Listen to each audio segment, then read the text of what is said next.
नमस्ते विद्यार्थी मित्रों। धोरण 7 विषय हिंदी काव्य 5 हिंद देश के निवासी पेज नंबर 29 में विद्यार्थी मित्रों भाग 1 में आपणे हिंद देश के निवासी काव्यनी समजूती मेळवेली, काव्यनुं गान पण करेलुं। आ काव्य में कि शू कहवा मांगे छे कि भारत एक निराला देश है। यहाँ अनेक जातियों, धर्मों और भाषाओं के लोग रहते हैं। यहाँ प्रकृति के भी अलग अलग रूप पाए जाते। इतनी विविधता के बावजूद यहाँ एकता है। यहाँ सब लोग हिल मिल कर रहते हैं। इस कविता में हमारे देश की यही निरालेपन बताया गया है कि भारत देश में रहने वाले सभी लोग एक हैं। उनके रंग रूप, पहनावा और भाषा भले ही अलग अलग हो। गुलाब, जूही, मोगरा, चंपा, चमेली आदि फूल अलग अलग होते हैं, परंतु ये प्यारे प्यारे फूल माला में गुथने पर एक बन जाते हैं। उसी तरह अलग अलग होकर भी सारे भारतवासी एक हैं। कोयल की बोली निराली, पपीहे की बोली में मिठास होती है, बुलबुल का गीत अलग प्रकार का होता है। इन सब पक्षियों के गाने भले अलग अलग हो, पर उनका राग एक है। इसी तरह अलग अलग बोली भाषा बोलने वाले भारतीयवासियों की आवाज़ भी एक ही है। गंगा, यमुना, ब्रह्मपुत्र, कृष्णा, कावेरी अलग अलग नदियाँ हैं, मगर सागर में मिलकर वे सब एक हो जाती है। इसी तरह देश प्रेम सभी भारतवासियों को एक बना देती है। धर्म अनेक है, पर उनका सार तत्व एक ही है। सभी संप्रदाय अलग अलग विशेषता रखते हैं, पर सबका ध्येय एक ही है, मनुष्य को उन्नत बनाना। इसी तरह सभी भारतवासियों का लक्ष्य एक ही है, अपने देश की उन्नति करना। त्यार पछी पेज नंबर 30 में आपणे प्रश्न 1, प्रश्न बीजो अ अने प्रश्न बीजो ब जोयो। त्यार पछी काव्य पंक्तिओनो भावार्थ पण आपणे समज्या। हवे पेज नंबर 31 प्रश्न 4 छे विद्यार्थी मित्रों। औरत और लड़की के स्थान पर क्रमशः आदमी और लड़का रखकर परिच्छेद फिर से लिखिए। तमारे आ पेरेग्राफ छे लखवानो नथी, बोलवानो छे। शुं फेरफार करवानो छे? औरत और लड़की के स्थान पर आदमी और लड़का रखकर पेरेग्राफ वाँचवानो छे। पहला आपणे आ पेरेग्राफ छे वाँची लईए।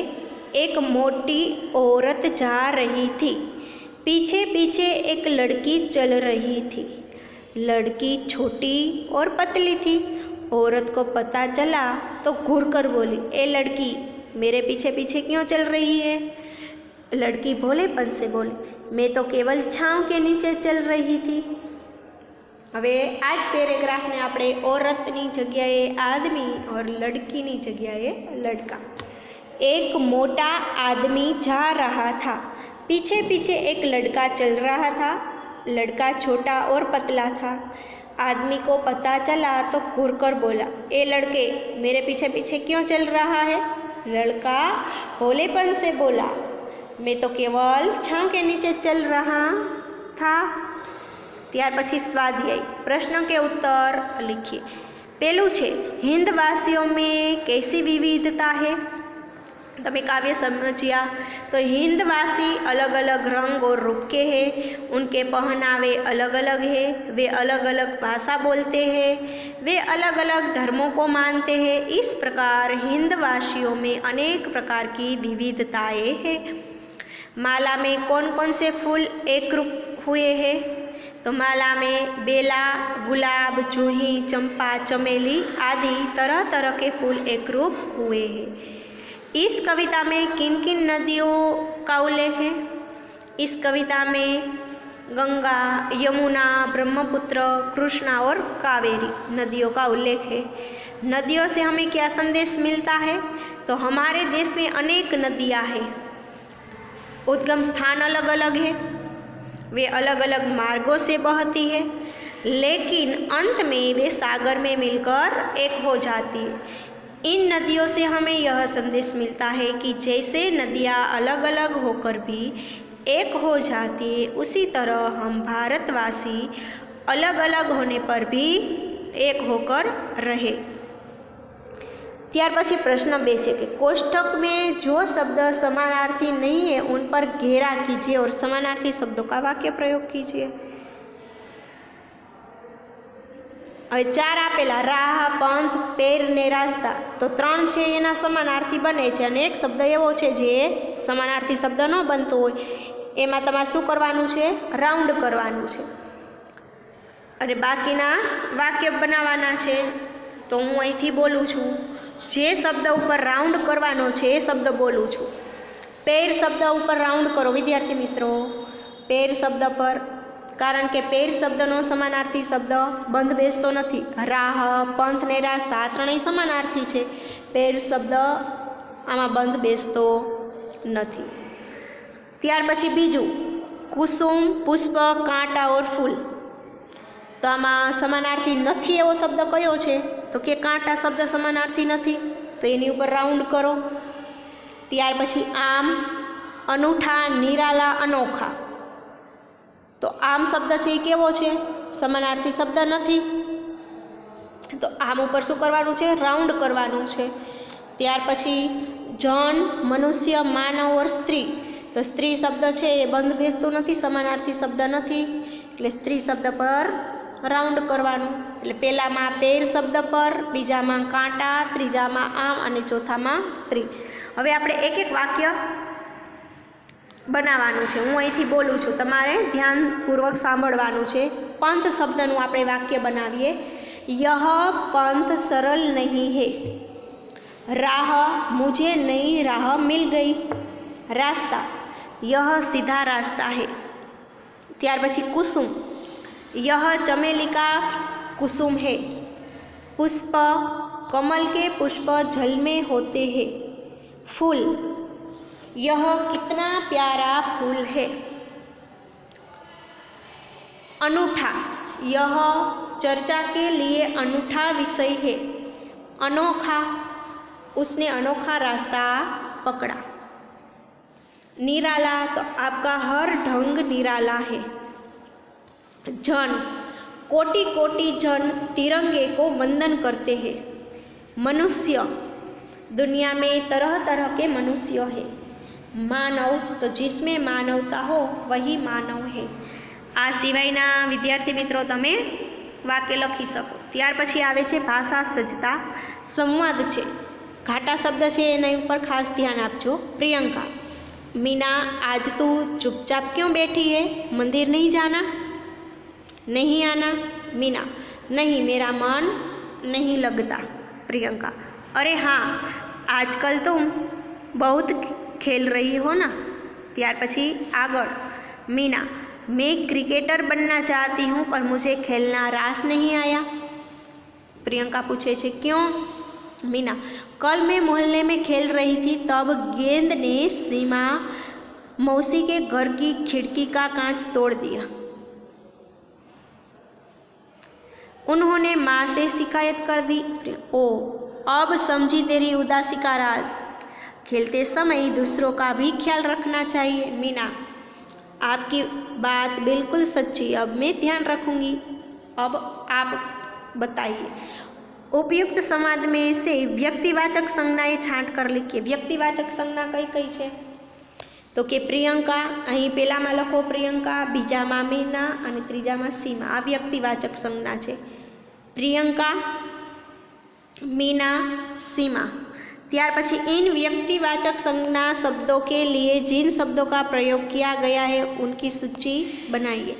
प्रियंका के लिए आप शब्द एनी सामे लखवानुं आप। प्रियंका के लिए आप। मीना के लिए तमारे विद्यार्थी मित्रों लखवानुं छे तू, तुम, मेरा, मैं, मुझे। तू, तुम, मेरा, मैं, मुझे। सीमा मौसी के लिए उन्होंने, एना माटे आ शब्द प्रयोग करवामां आवेलो छे उन्होंने। नीचे दी गई परिभाषा को पूर्ण कीजिए। जो शब्द खाली जगह के स्थान पर प्रयुक्त होते उन्हें सर्वनाम कहते। तो અહીં શું આવશે? જો શબ્દ સંજ્ઞા के स्थान पर, અહીં ખાલી જગ્યામાં શું આવશે? संज्ञा। संज्ञा के स्थान पर प्रयुक्त होते हैं उन्हें सर्वनाम कहते हैं। प्रश्न 4, वाक्यों को पढ़िए और बोलने वाले, सुनने वाले और अन्य व्यक्ति को सूचित करने वाले जिन सर्वनाम शब्दों का प्रयोग किया गया है उन्हें अलग छांट कर लिखिए। હવે અહીં આપેલું છે કે મુझे બલ્લેબાજી में मजा आता है, તો અહીં જવાબ શું આવશે? મુझे। ત્યાર પછી છે हम मैच जीत गए, तो અહીંયા શું આવશે? हम। तुम अच्छे क्षेत्र रक्षक हो, तो અહીં આવશે तुम। तुम्हारी गेंदबाजी का जवाब नहीं, तुम्हारी। वह कैप्टन है, तो અહીં જવાબ આવશે वह। उसने एक लंबा छक्का लगाया, तो અહીં શું આવશે? उसने। ત્યાર પછી पेज नंबर 33, विधानों को पढ़िए और खुद के लिए प्रयुक्त सर्वनाम शब्द को छांट कर लिखिए। अब राजीव स्वयं बल्लेबाजी करने आया, तो અહીં પોતાના માટે શબ્દ કયો છે? स्वयं। मैं अपने आप चला जाऊंगा, अपने आप। जवाब શું આવશે? अपने आप। इतना जानिए कि जब हम बातचीत करते हैं तो कभी अपने बारे में, कभी श्रोता के बारे में जे सांभळे छे ते, कभी तीसरे व्यक्ति के बारे में बात करते हैं। अतः बातचीत करते समय हम 3 प्रकार के शब्दों का प्रयोग करते हैं: उत्तम पुरुष, मध्यम पुरुष और अन्य पुरुष। उत्तम पुरुष में कया कया शब्द आवे? मैं, हम, मुझे, हमें। मध्यम पुरुष में तो कि तू, तुम, आप, तुझे, तुम्हें। अन्य पुरुष में तो कि वह, वे, उसे, उन्हें। त्यार पछी छे निजवाचक सर्वनाम। कुछ सर्वनाम शब्दों का प्रयोग स्वयं के लिए किया जाता है तथा जिसने निजत्व या अपनेपन का बोध होता है उन्हें निजवाचक सर्वनाम कहते हैं। जैसे मैं स्वयं चला जाऊंगा, वह आप ही चला गया। मैं अपने आप पढ़ लूँगा, वे खुद चले गए। ત્યાર પછી